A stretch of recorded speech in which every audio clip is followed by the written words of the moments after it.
Well, hello, everyone. My name is Ben Dorr. I am the executive director for Minnesota Right to Life. And if you care about the unborn, if you care about the right to life, if you care about ending abortion in the state of Minnesota after these big victories with the overturning of Roe versus Wade, you're going to want to hear what I have to talk about tonight going on in Senate District 23 in the Republican primary coming up on August 9th. So tune in, guys. You're going to want to hear this, and I'm going to kick this right off. Again, we are with Minnesota Right to Life, and there's two candidates running in Senate District 23 for the Republican primary, again, coming up on August 9th. The first is Lisa Hanson, and the second one running for office is Jean Dornink. Okay. And we sent them Minnesota Right to Life candidate surveys because we wanted to know where they stood on issues around the preborn, issues on abortion, and the like. So Jean Dornink is actually a current state senator in Minnesota. And so we also want to make sure you guys know the history. And unfortunately, it's not very good.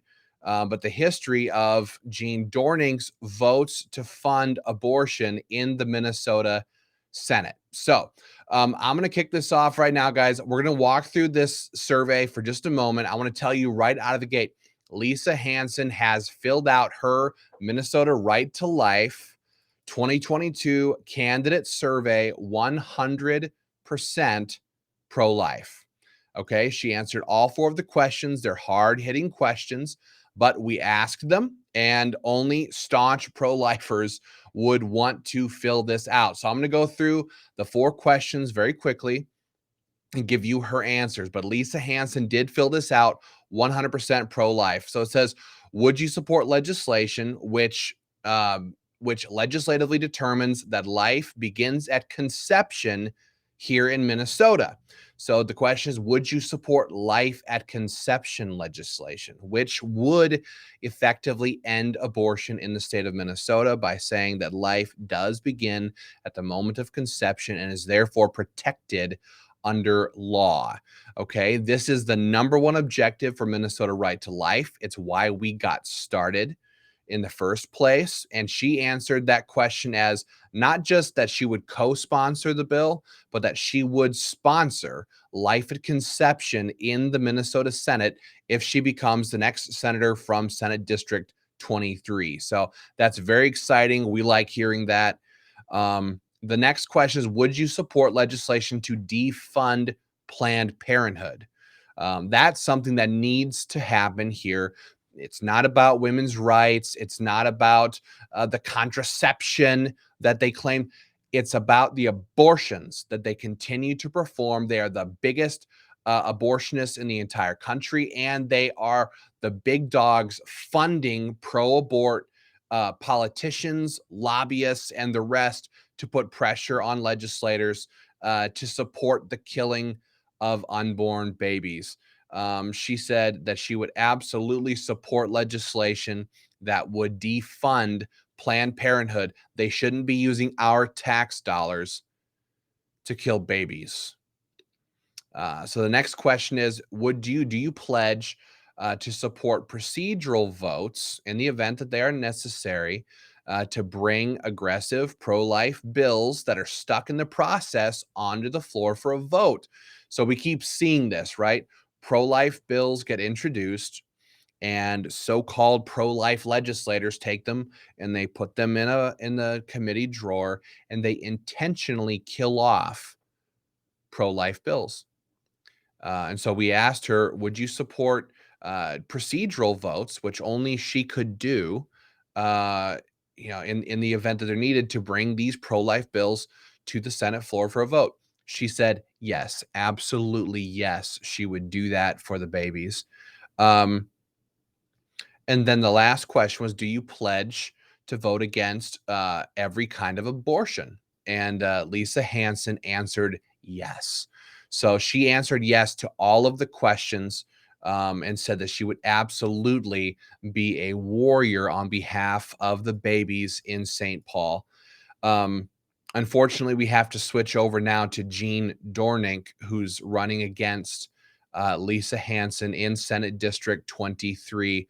Not only did he refuse to fill out his Minnesota Right to Life candidate survey, um, I'm afraid the reason he didn't do that is because of what we're going to talk about right here. And that is Gene has only been in the legislature for 2 years.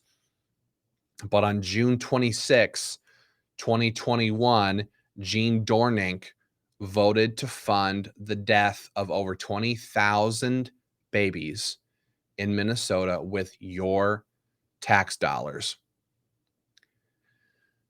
The bill he voted for was House File 33, and this was the Health and Human Services Omnibus Bill. So it's a massive bill. It's huge. It's bloated, full of garbage. And in this bill is funding for what is called Medicaid, or the Medical Assistance Program in Minnesota. And medical assistance money is what Planned Parenthood uses to perform abortions for girls and women who walk in the door and can't afford one or don't want to pay for one. Okay. And I want to put this up on the screen. Here's just one thing for you to see. This came off of Planned Parenthood's website. You can see on the top, what insurance does Planned Parenthood take? If you scroll down, so here's all the different kinds they take. But there you see Minnesota Medicaid is one of the main. It is the biggest. It is the most well-funded HHS program in the entire state of Minnesota. And unfortunately, Republicans who claim to be pro-life continue to pass these bills. They create these bills and they pass them without putting prohibitors in the bill, saying that no Medicaid money, no medical assistance money shall be used to perform abortions. They don't say that at all. They continue to pass these HHS bills this way. And more than 10,000 babies per year are being killed with that money that's coming out of your pocket. And Gene Dornink voted for it. You can see it right here. You can see on the very top, House File number 33 was read the third time and placed on its final passage. Those who voted in the affirmative were Gene Dornink. You can see it right there with the arrow pointing at it. This vote right here will cause and help pay for the death of 20,000 babies over the course of a 2-year period. And so Gene Dornink wants everybody to believe that he's pro-life. But the reality is we're coming into the 2023 legislative session, and it is budget year coming up, which means, and this happens every 2 years. So this vote happened on June 26, 2021, and it was House File 33. So we're coming up to 2023 now, 2 years later, and they're going to try to pass more abortion funding than they ever have before because of the overturning of Roe versus Wade, and because of people who are coming from all across the country now in the surrounding states that protect innocent life, and they're going to be coming to Minnesota to get their abortions performed here. And Gene Dornink is a yes vote on using your tax dollars to fund those deaths. So again, I want to reiterate again, Lisa Hanson has filled out her Minnesota Right to Life candidate survey, 100% pro-life. Gene Dornink has refused to touch it. And I think it's because he's already voted to fund abortion, and he doesn't want to put his name on record anywhere else. I think there are people out there who would like to say that Minnesota Right to Life is not legitimate.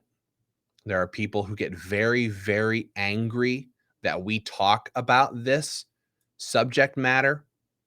But the reason Minnesota Right to Life was started was because I watched year after year after year as so-called pro-life politicians passed these bills that are funding the death of babies.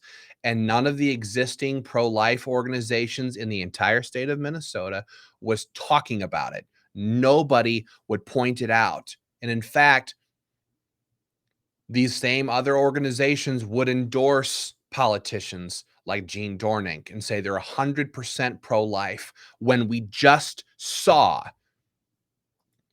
that he voted for a bill that will give funds to kill innocent babies in Minnesota. That's why Minnesota Right to Life was started, to end this practice, to stop funding the death of babies, and to call out politicians, Republicans and Democrats, who are killing the most precious among us. We're a Christian organization. We're not afraid to say it. And other politicians, other organizations in the media, they may attack us and say Minnesota Right to Life is this or that or the other thing. But the reality is Gene Dornink voted to kill babies. And as a Christian organization that cares about the right to life, that cares about the babies that are being killed, 29 babies every single day dying in Minnesota, most of them being paid for with your tax dollars and my tax dollars. That's why we're doing this video tonight, guys. We're doing it because we love the babies and because we stand for truth. So again, this is an update for Senate District 23. Lisa Hanson is 100% pro-life. Gene Dornink is refusing to fill out his survey and has voted to fund abortion before. And going into 2023, he may do it again if he is the senator from Senate District 23. So do us a favor, do the babies a favor. Take this video, share it with everybody you know in Senate District 23. And make sure they know where these candidates stand on these issues. Make sure they know that Lisa Hanson has filled out her survey 100% pro-life. Make sure they know that Gene Dornink has voted to fund abortion. And for those who don't know, the new district for Senate District 23 is kind of the Austin, Albert Lee, Wells, Adams, like Frost areas. Okay, so this is southeast Minnesota. This is where the new Senate District 23 is. So thank you guys for your time. God bless you. Share this video with everybody you know who loves babies and wants to see abortion ended here. And when you go out to vote on August 9th, vote pro-life.